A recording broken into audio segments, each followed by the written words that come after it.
오늘 저희가 전달받은 자료들을 쭉 보니까요. 2026년 1월 11일 현재 엔터테인먼트 산업이 정말 그야말로 지각 변동의 한복판에 있는 것 같아요. 네, 맞아요. 한쪽에서는 거대 기업들이 서로 인수합병하는 소식이 들려오고 네, 다른 쪽에서는 또 창작자들이 자기 권리를 찾겠다고 목소리를 내고 있고요. 그렇죠. 또 완전히 새로운 방식으로 팬들을 만나려는 시도까지 오늘 저희가 이 세 가지 핵심적인 흐름을 한번 따라가 보려고 합니다. 네, 오늘 자료들을 보면 정말 포춘의 심층 분석 기사부터 롤링스톤의 법정 소송 보도까지 다 다른 이야기 같지만 사실은 다 연결이 되어 있거든요. 아, 연결이요? 네, 이 모든 변화가 결국 당신이 무엇을 보고 듣고 즐기는지에 어떤 영향을 미치게 될지 오늘 그 핵심을 한번 짚어보겠습니다. 좋습니다. 그럼 한번 제대로 파헤쳐 보죠. 첫 번째 주제는 바로 거인들의 전쟁입니다.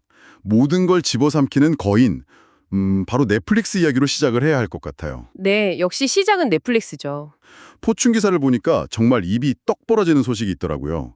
넷플릭스가 워너브라더스랑 HBO를 인수한다고 발표했다고요. 금액이 엄청나죠. 무려 827억 달러? 와, 2000년에 블록버스터가 고작 5천만 달러에 넷플릭스 인수를 거절했던 걸 생각하면 정말 격세지감이네요. 이건 영화보다 더 영화 같아요. 그때 타임워너의 한 임원이 그런 말을 했었죠. 넷플릭스를 두고 알바니아 군대가 세계를 정복하려는 것과 같다고요. 아, 그런 일화가 있었군요. 네, 엄청 무시했었죠. 그런데 이제 그 알바니아 군대가 제국을 세운 셈입니다. 넷플릭스의 성공 비결이 근데 단순히 DVD 대여에서 스트리밍으로 전환을 잘해서만은 아니에요. 오, 그럼 또 뭐가 있을까요? 그들만의 아주 독특한 기업 문화. 예를 들어 키퍼 테스트 같은 게 지금의 넷플릭스를 만들었다고 기사는 분석하더라고요. 기퍼 테스트요? 그게 뭔가요? 간단히 말해서 관리자가 스스로한테 질문을 던지는 거예요. 이 직원이 내일 다른 회사로 옮긴다고 하면 내가 과연 그를 붙잡으려고 싸울까?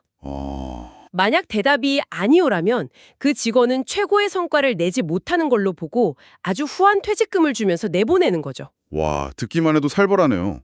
최고로 대우하되 최고가 아니면 가차없다. 네, 그런 대담하고 어떻게 보면 좀 비정한 전략이 원동력이었다는 겁니다. 근데 이런 거대 기업의 탄생이 우리 같은 시청자들한테 항상 좋은 소식만은 아닐 것 같아요. NPR 기사를 보니까 2026년 미디어 환경을 아주 불길하다, 오미너스라는 표현까지 썼더라고요. 네, 그 우려의 핵심은 역시 독점입니다. 독점이요? 넷플릭스랑 워너브라더스 구독자를 합치면 4억 2천만 명이 넘거든요. 4억 2천만. 이건 그냥 채널 하나가 줄어드는 문제가 아니에요. 한때는 정말 치열하게 경쟁하면서 각자 색깔을 뽐내던 HBO의 그 대담한 작가주의랑 넷플릭스의 데이터 기반 흥행 공식이 한 지붕 아래로 들어가는 거잖아요. 아, 그러네요. 결국 가장 안전하고 보편적인 컨텐츠만 살아남을 수 있다는 그런 우려가 나오는 거죠. 좀 실험적인 작품들은 앞으로 보기 힘들어질 수도 있다는 뜻이고요. 이런 흐름이 스트리밍에만 있는 건 아닌 것 같아요. 블리딩 쿨 뉴스 기사를 보니까 만화 쪽에서도 비슷한 움직임이 있던데요? 네, 그 지점이 아주 중요합니다. 디즈니랑 마블이 네이버 웹툰하고 손을 잡았어요. 디즈니랑 네이버 웹툰이요? 네, 2026년에 새로운 글로벌 디지털 코믹스 앱을 출시한대요. 이게 정말 영리한 한 수죠. 어떤 점에서요? 디즈니는 막강한 IP는 있지만 Z세대 같은 젊은 층한테 어떻게 다가갈지가 늘 고민이었거든요. 아, 그렇죠. 그런데 네이버 웹툰은 월간 활성 사용자가 1억 5,500만 명, 말 그대로 Z세대의 놀이터인 셈이죠. 디즈니 IP와 웹툰의 플랫폼이 만나는 거군요. 맞습니다. 결국 몇몇 거대 기업이 우리가 소비하는 거의 모든 이야기에 유통망을 장악해가는 시대가 오고 있는 겁니다. 기업들이 이렇게 몸집을 불리는 동안에 그럼 그 안에서 콘텐츠를 만드는 창작자들은 어떤 상황일까요? 여기서 두 번째 흐름인 창작자들의 싸움으로 넘어가 보겠습니다. 네, 아주 상징적인 사건이 하나 있습니다. 롤링스톤 기자인데요. 전설적인 밴드 로스로보스가 소니를 고소했어요. 로스로보스요? 아, 영화 라밤바의 그 밴드 맞죠? 네, 맞습니다. 무슨 일로 소송까지 간 건가요? 핵심은 스트리밍 로열티입니다. 그들이 1980년대랑 90년대에 라밤바나 데스페라도 사운드 트랙 계약을 맺을 때는 아, 스트리밍이라는 개념 자체가 없었겠네요. 그렇죠. 전혀 없었죠. 그런데 지금 데스페라도의 한 수록곡이 유명 UFC 선수 등장음악으로 쓰이면서 스포티파이에서만 6억 회 넘게 스트리밍 됐어요. 6억 회요? 와, 그런데 밴드 측 주장은 이 엄청난 성공에 대해서 정당한 대가를 거의 받지 못했다는 겁니다. 아니 6억 회나 스트리밍 됐는데 돈을 제대로 못 받았다는 건 좀 이해가 안 가는데요. 이 오래된 계약서의 빈틈을 음반사가 이용해서 수익을 독차지하고 있다는 거죠. 아, 이게 비단 로스로버스만의 문제는 아닐 것 같은데요? 물론입니다. 이건 디지털 시대에 과거의 유산을 어떻게 재분배할 것인가 하는 아주 중요한 질문을 던지는 사건이에요. 기술은 정말 빛의 속도로 변화하는데 계약이나 법은 너무 느리게 따라오면서 생긴 비극이죠. 과거의 권리뿐만 아니라 미래의 권리를 둘러싼 싸움도 아주 치열해 보여요. 톡 안드로이드 기사를 보니까 디즈니의 AI에 대한 태도가 굉장히 흥미롭던데요? 네, 아주 이중적인 태도를 보이고 있죠. 이중적이요? 한편으로는 구글, 유튜브에 팬들이 AI로 만든 미키마우스 영상 같은 게 올라오니까 저작권 침해라면서 강력하게 삭제 요청을 하고 있어요. 자기들 IP는 철저히 보호하겠다? 그렇죠. 그런데 바로 그 동시에 오픈 AI랑은 10억 달러 규모의 파트너십을 맺었습니다. 10억 달러요? 네, 2026년부터는 디즈니 캐릭터들을 오픈 AI 플랫폼에서 공식적으로 사용할 수 있게 하겠다는 계획입니다. 잠깐만요. 그건 좀 이상한데요? 한쪽에선 AI 창작물을 막으면서 다른 쪽에선 거액을 투자한다. 이게 뭘 의미하는 걸까요? 아주 날카로운 지적이세요. 이건 단순히 이기적인 걸 넘어서 미래 창작 생태계의 규칙을 자신들이 직접 만들겠다는 선언에 가깝습니다. 규칙을 직접 만든다. 네, 앞으로 AI를 이용한 창작은 우리가 허락한 공식 울타리 안에서 우리 IP를 가지고 해라 이겁니다. 아, 이렇게 되면 자유롭게 패러디하고 재창조하던 팬들의 2차 창작 문화는 크게 위축될 수밖에 없겠죠. AI라는 신기술의 주도권을 누가 줄 것인가를 둘러싼 보이지 않는 전제민 셈입니다. 창작자의 권리가 근데 돈이나 IP에만 있는 건 아니잖아요. 어쩌면 가장 근본적인 문제, 바로 안전과 존엄성에 대한 이야기도 있습니다. 어세 위클리에서 좀 충격적인 기사를 봤어요. 네, 배우이자 감독인 티모시 버스필드에 대한 이야기죠. 네, 맞습니다. 드라마 더 클리닝 레이디 촬영장에서 아동 배우를 성적으로 학대한 혐의로 체포영장에 발부되었다고요. 네, 기사에 따르면 피해 아동이 외상 후 스트레스 장애, PTSD 진단까지 받았다고 합니다. 정말 안타까운 일이네요. 이 사건은 창작 현장의 권력 관계, 그리고 그 안에서 가장 취약한 존재인 아동 배우를 보호하는 시스템이 얼마나 중요한지를 보여주는 거죠. 그렇죠. 정당한 수익 분배, 창작물의 사용 권한, 그리고 무엇보다 안전한 노동 환경, 이 모든 게 보장될 때 비로소 건강한 창작 생태계라고 말할 수 있을 겁니다. 자, 그럼 이런 어두운 이야기들 속에서 희망을 좀 찾아보죠. 이제 마지막 흐름으로 가보겠습니다. 엔터테인먼트를 소비하는 경험 자체가 어떻게 진화하고 있을까요?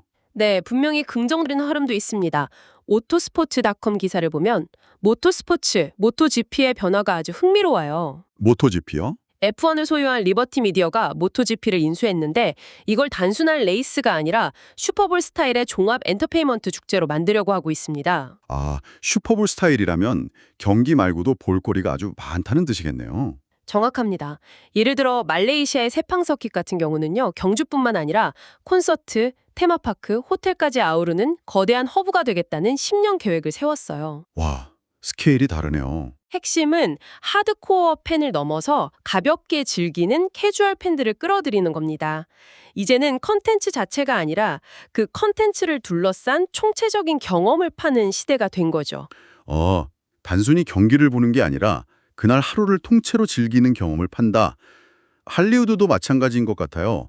데드라인 기사를 보니까 미국 영화협회 AFI 시상식에 역대급 스타들이 모였다면서요? 네, 맞습니다. 스티븐 스필버그, 조지 클루니.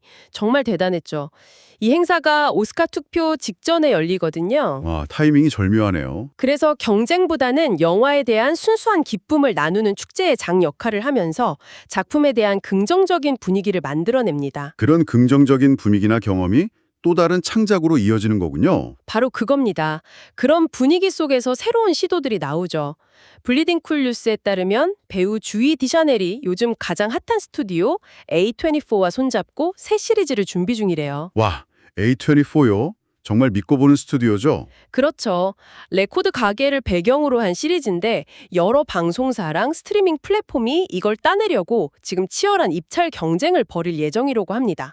이건 거대 기업의 독점 속에서도 여전히 신선한 아이디어나 스타일 힘이 시장을 움직일 수 있다는 희망적인 신호로 봐도 될까요? 네, 그렇습니다.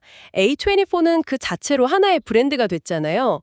디즈니나 넷플릭스 같은 거인은 아니지만 A24가 만들면 뭔가 다를 거야라는 아주 강력한 기대감을 심어줬죠. 맞아요.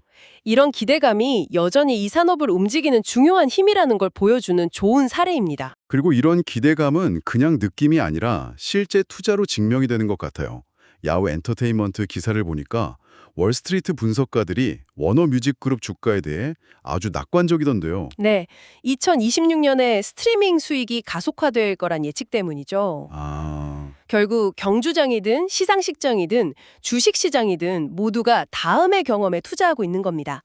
팬들에게는 더 몰입감 있는 경험을, 투자자들에게는 더 큰 수익의 경험을 제공하려는 시도가 산업 전체를 움직이고 있는 거죠. 자, 오늘 정말 많은 이야기를 나눴습니다. 넷플릭스 같은 거대 제국의 탄생부터 그 속에서 자신의 권리를 찾으려는 창작자들의 투쟁, 그리고 팬들에게 새로운 경험을 주기 위한 끝없는 혁신까지 2026 미디어 산업은 그야말로 혼돈과 기회가 공존하는 모습이네요. 네, 맞습니다. 오늘 나눈 이야기들을 종합해보면 결국 이런 질문이 남는 것 같아요. 어떤 질문일까요? 한때 알바니아 군대라 불리며 도전자였던 넷플릭스가 이제 황제가 됐잖아요. 그렇죠. 디즈니 같은 기존의 제국들은 웹툰이나 AI 같은 새로운 영토까지 선점하면서 자기들 제국을 더 단단하게 만들고 있고요. 네. 과거의 도전자가 이제는 황제가 된 시대에 진정으로 새롭고 독립적인 목소리를 내는 다음 세대의 반란은 과연 어디서 시작될 수 있을까요? 아마 그 틈새를 찾아내는 것이 앞으로 우리 모두에게 주어진 가장 흥미로운 과제가 될 것 같습니다.